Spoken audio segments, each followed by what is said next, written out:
Olá, veja hoje no Talentos e Negócios. Caratinga bem representada em Congresso Internacional de Rinoplastia e Medicina Estética. Os dias foram de medicina estética, sobretudo priorizando a cirurgia da face, os procedimentos faciais, e os outros 3 dias consecutivos foram só sobre rinoplastia. E Dallas tem o maior centro de rinoplastia do mundo. Lá concentraram uma gama de cirurgiões plásticos americanos que se especializaram só em rinoplastia. Reciclando os conhecimentos e buscando o aprimoramento profissional, o cirurgião plástico Edelberto Gonçalves esteve em Dallas, no Texas, e vai contar todas as novidades que viu por lá, aqui no programa. Mas a população em geral no Brasil tem aquele nariz, estilo nariz grande, uma rinomegalia, com o dorso elevado, a ponta muito esponjosa, bulbosa e às vezes a ponta baixa.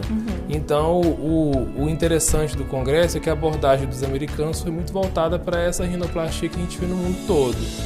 Eu estou comentando isso porque lá tinham muitos cirurgiões asiáticos. E o nariz dos asiáticos, o biotipo é muito diferente do nariz que a gente está acostumado aqui no Brasil.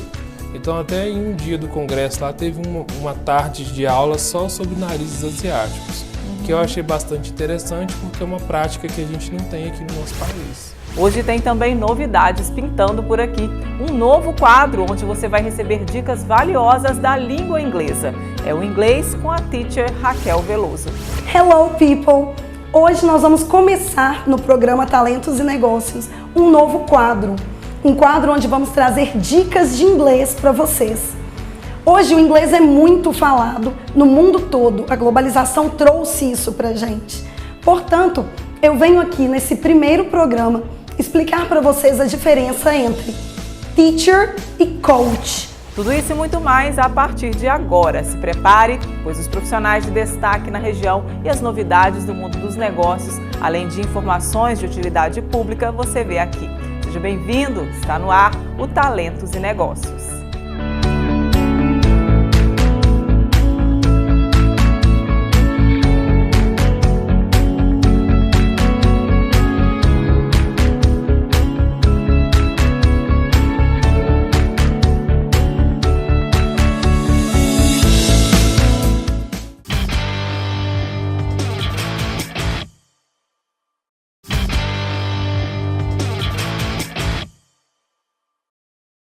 Um dos maiores congressos de cirurgia plástica aconteceu no mês de março nos Estados Unidos, no Texas, em Dallas, e Caratinga foi muito bem representada pelo jovem e competente médico Edelberto Gonçalves, que está aqui no Talentos e Negócios hoje para contar para a gente as novidades que ele viu por lá.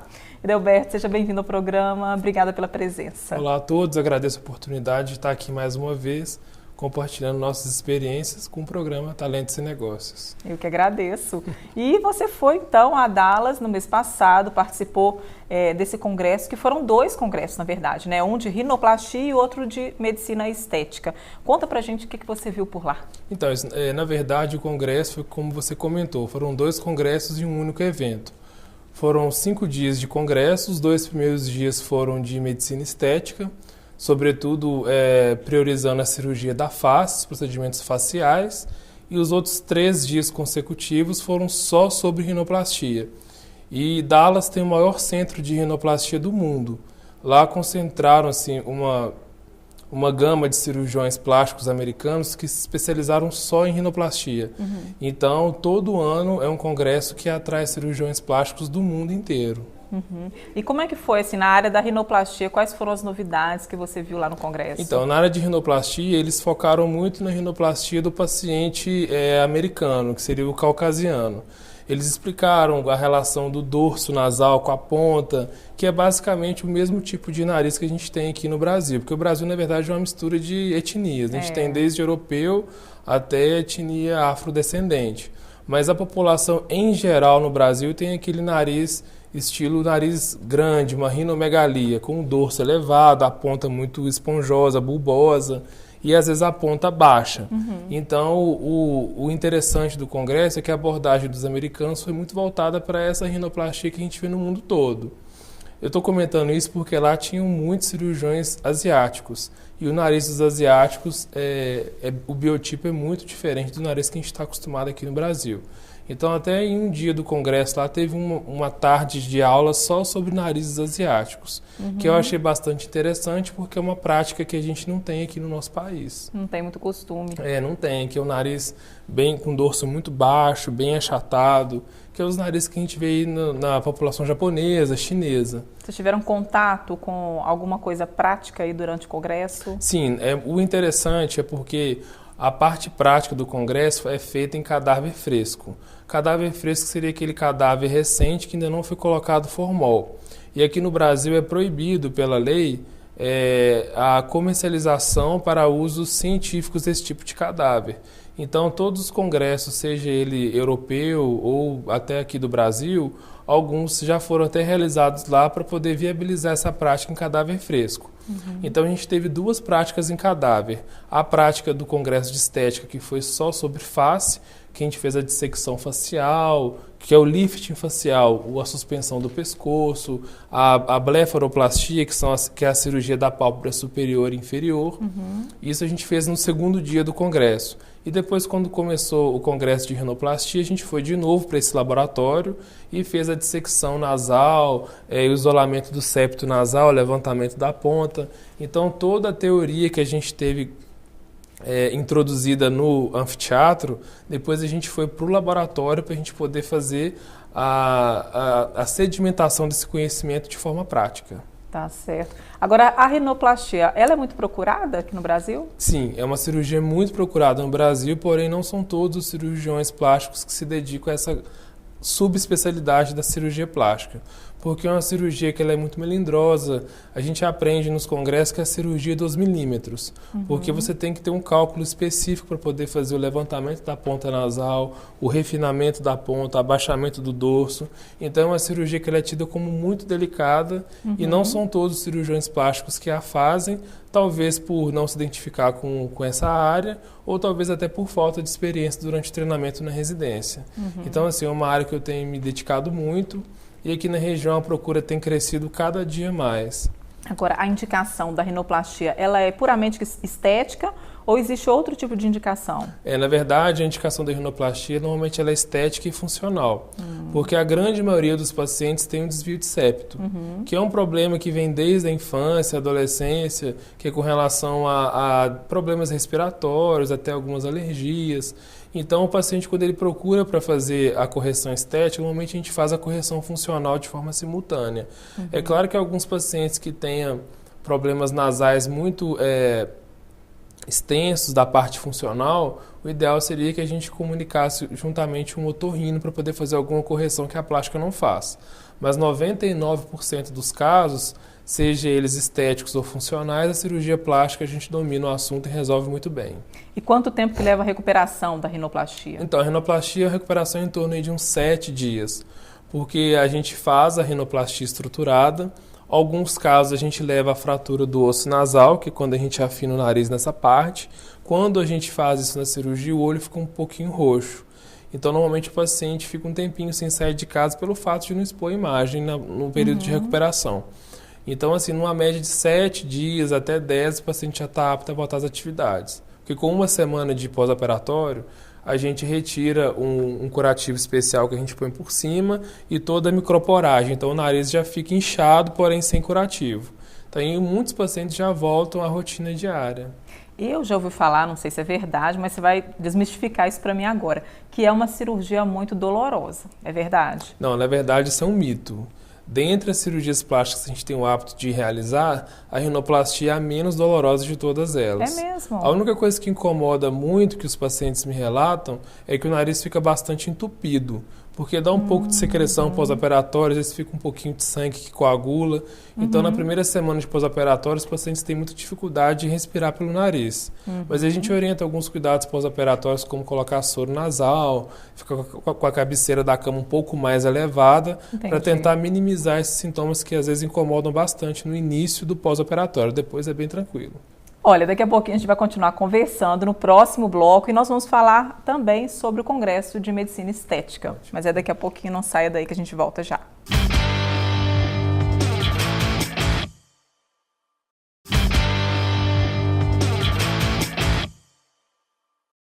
Muito bem, nós já estamos de volta com Talentos e Negócios, hoje recebendo o médico cirurgião plástico, Dr. Edelberto Gonçalves, que participou recentemente de um congresso de medicina estética e rinoplastia nos Estados Unidos, no Texas. E nós estamos falando um pouquinho sobre todas essas novidades que você viu por lá, né, doutor? Exatamente. Bom, a gente falou sobre rinoplastia no bloco anterior e agora vamos falar um pouquinho da medicina estética. Como que foi aí o congresso sobre medicina estética? O que você viu por lá? Então, como eu comecei a falar no primeiro bloco, a parte de medicina estética foi muito voltada para a cirurgia facial. Os americanos têm muita experiência com lifting facial. Então, o primeiro dia, previamente, antes de entrar em face, eles falaram muito sobre melasma, e deram também uma pincelada em tratamentos corporais com aparelhos. Lá nos Estados Unidos agora tem um aparelho novo de radiofrequência para flacidez, que é muito interessante, que ainda nem chegou no Brasil. Vai chegar, acho que no segundo semestre ainda, que eles estão terminando a fase de experimentação do aparelho, já viabilizando no mercado deles. E na parte de cirurgia facial, eles são experts em cirurgia por lifting facial, eles têm uma experiência muito grande. Então eles ensinaram várias técnicas de poder fazer a amarração da gordura do malar para fazer a suspensão da bochecha. E um fato muito interessante, que eu acho que o que deu uma certa discordância com a nossa prática, é a lipoenxertia facial, que seria a retirada de gordura de outra parte do corpo, seja ela abdômen, coxa, para fazer a lipoenxertia na face, para diminuir os sulcos e vincos. Então aqui no Brasil a gente tem o hábito de fazer a lipoenxertia no final da cirurgia de lifting facial. Lá eles também atuam da mesma forma, porém eles injetam gordura muito maior, uma quantidade muito maior do que a gente faz aqui hoje. Então eles injetam gordura na região dos olhos, até no lóbulo da orelha, aqui na região temporal, até aqui na região da glabela. Então, para resumir esse apanhado, aqui no Brasil a gente tem uma média de injeção de 10 até 15 ml de gordura na face. Lá eles injetam em torno de 80 a 100 ml, então assim, é uma quantidade muito maior e que pelos resultados que eles mostram, porque na aula eles colocam o paciente antes, um tempinho depois, 1, 2 meses e 1 ano. Então o resultado é muito satisfatório. Então eu acho que é uma tendência que eles sempre fizeram lá e que agora aqui no Brasil eu já percebi que tem modificado em virtude dos bons resultados que eles têm lá. Mas o resultado fica natural ou não? Fica natural, porque a gordura ela assenta no rosto e ela vai absorvendo com o tempo. É claro que a quantidade de gordura injetada é indicada a cada caso. Cada face é pertinente a uma injeção de uma quantidade X de gordura. É porque aqui no Brasil, no caso do lifting facial, os brasileiros têm uma conduta um pouco mais conservadora com relação a essa injeção de gordura. Mas lá a gente viu que o resultado realmente é satisfatório quando bem indicado, com certeza. Eu vi que você postou nos seus stories, né? Você compartilhou um pouquinho com a gente ali, com seus seguidores do Instagram, algumas novidades que você viu. E uma delas foi a prótese salina, que já é muito utilizada lá nos Estados Unidos. E essa prótese, ela tende a vir também fazer sucesso aqui no Brasil? Então, na verdade, o uso da prótese salina nos Estados Unidos é um uso até antigo, já tem acho que uma década que eles viabilizam esse uso lá, e aqui no Brasil a Anvisa nunca autorizou essa prótese. Dentre um dos argumentos da Anvisa é a alteração de temperatura, que como a prótese salina ela é injetada soro, às vezes se for num ambiente muito frio, às vezes a paciente pode sentir uma sensação de frio na região das mamas, e dentre outros critérios que o Brasil utilizou para não adotar. Na verdade, a viabilização da prótese salina é uma coisa só dos Estados Unidos. E ela tinha tido uma certa baixa uns anos atrás, com relação a principalmente a esse fato de temperatura e tudo. E agora eles lançaram uma prótese que ela tem várias camadas de silicone, de plástico, e por dentro vem a solução. E isso foi uma novidade, por quê? Porque a prótese fica mais dura. Então a mama fica mais enrijecida com relação à prótese salina anterior, que deixava a mama com um aspecto bem mole.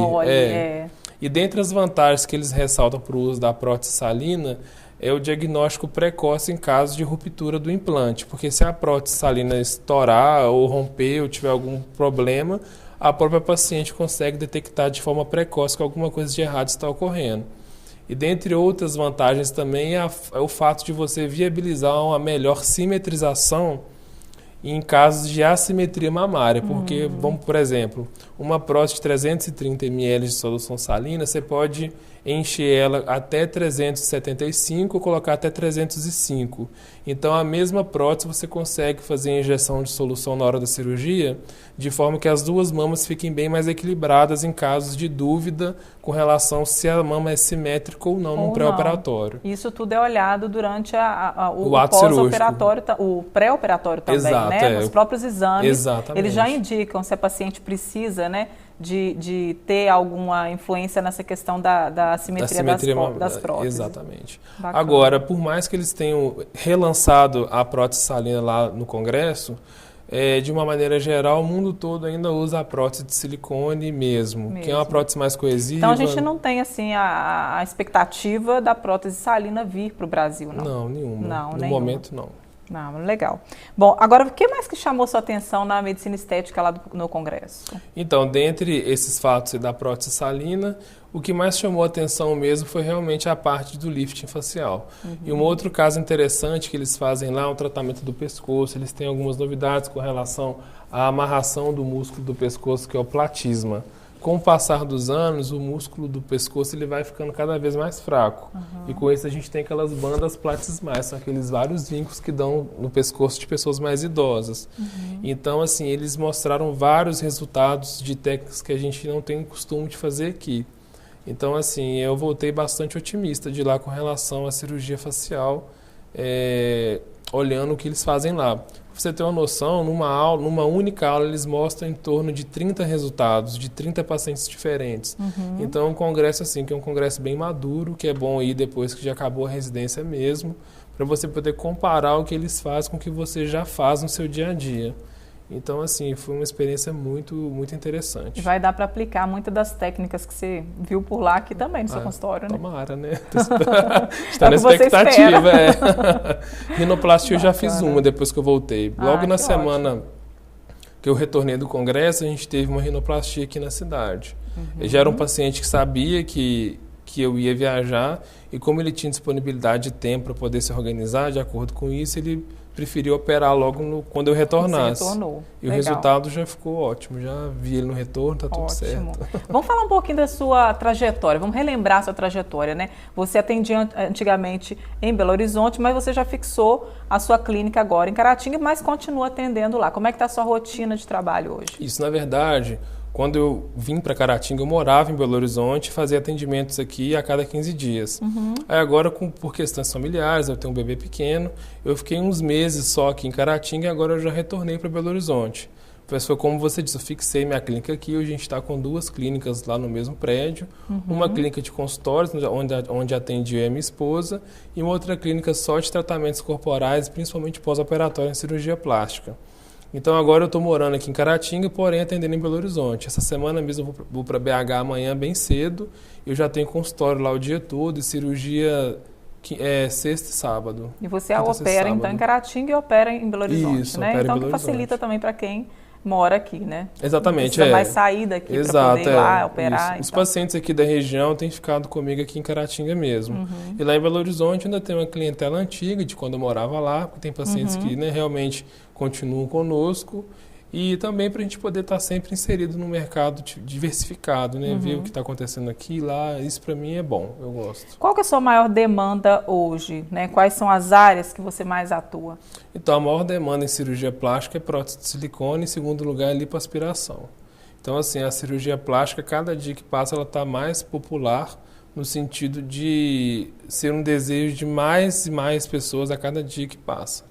Então, assim, as pessoas têm ficado cada vez mais vaidosas com relação ao corpo, à alimentação, e a cirurgia plástica está dentro desse elo de qualidade de vida. É verdade. E é uma cirurgia que, no caso, as duas combinadas, dá para fazer numa cirurgia só? Dá. Então, na verdade, quando você vai avaliar o paciente, você tem que ver o desejo dele com relação ao que ele quer fazer, e tem algumas regras que a gente tem para poder ver a viabilização dessa cirurgia com relação à segurança do paciente.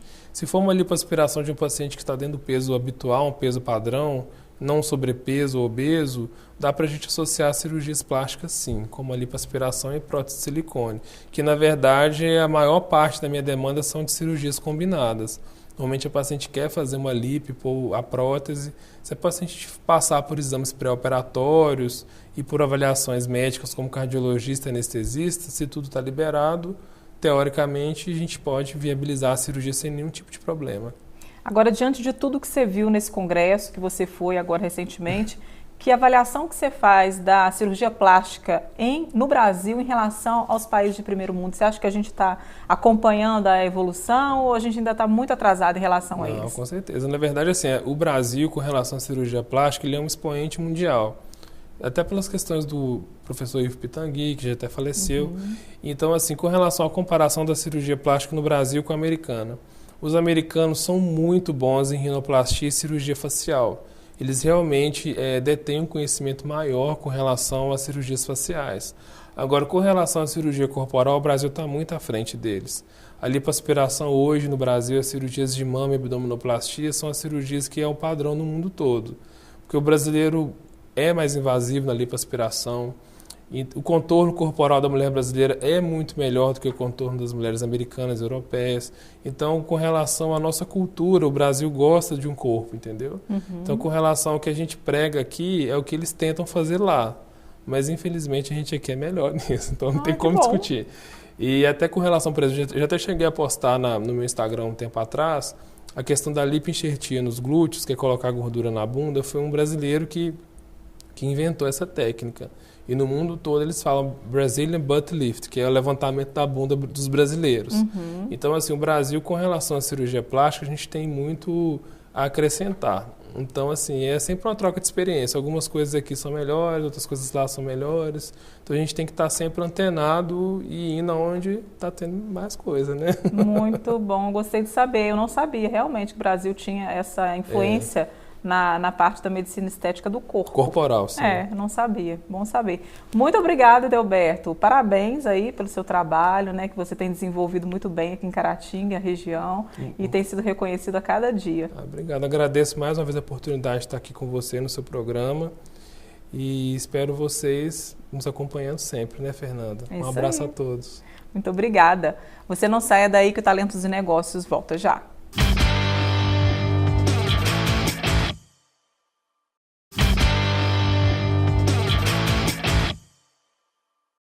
Estamos de volta com Talentos e Negócios e agora tem estreia de quadro novo aqui no programa. Toda semana vamos conferir dicas sobre a língua inglesa e quem traz essa novidade é a teacher Raquel Veloso. Hello, people! Hoje nós vamos começar no programa Talentos e Negócios um novo quadro. Um quadro onde vamos trazer dicas de inglês para vocês. Hoje o inglês é muito falado no mundo todo. A globalização trouxe isso pra gente. Portanto, eu venho aqui nesse primeiro programa explicar para vocês a diferença entre teacher e coach. Eu sou uma language coach. Eu trabalho com o processo de, além de ensinar o idioma, filtrar, mostrar ao meu aluno qual é a necessidade dele e encaminhá-lo para que ele consiga realmente aprender o inglês. Ser uma language coach é mostrar aos meus clientes, aos meus alunos, qual a real necessidade deles e onde nós precisamos focar o ensino-aprendizagem. Ou seja, se eu vou até uma empresa, eu preciso focar no ensino empresarial, no Business English. Se eu tenho um aluno, um cliente que quer viajar e aprender o idioma apenas para utilizar em viagens, nós vamos focalizar no Travel English, que é o inglês para viagens. Se o aluno precisa fazer uma prova, mestrado, doutorado, nós temos sempre o inglês específico para cada caso. E, claro, existem aqueles alunos que nos procuram para as 4 habilidades da língua, que é o falar, o ler, o ouvir e o escrever. Então, ao procurar um language coach, você saberá, através das orientações dele, o que será melhor para você.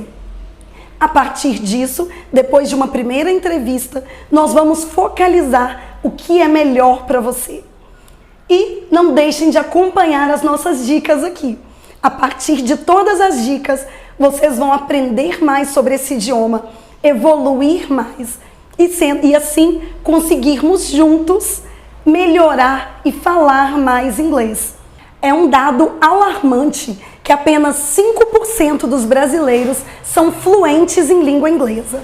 Então eu conto com você para que a gente mude essa realidade em nosso país. Ok? Sejam bem-vindos ao Inglês com Teacher Raquel Veloso. Be welcome! Thanks, Raquel. Parabéns pelo quadro. Muito boa explicação. O programa de hoje já está terminando. Se você gostou, manda uma mensagem para a gente no WhatsApp que está aí no seu vídeo. Aproveite para sugerir temas e entrevistados que você gostaria de ver aqui. E lembre que agora você também pode nos assistir online em tempo real pelo portal sistecnews.com.br. Acesse e acompanhe a programação da TV Sistec ao vivo pelo celular ou do computador de onde você estiver. Semana que vem eu volto com mais novidades por aqui. Tenha uma ótima semana, fique com Deus e até lá. Tchau, tchau.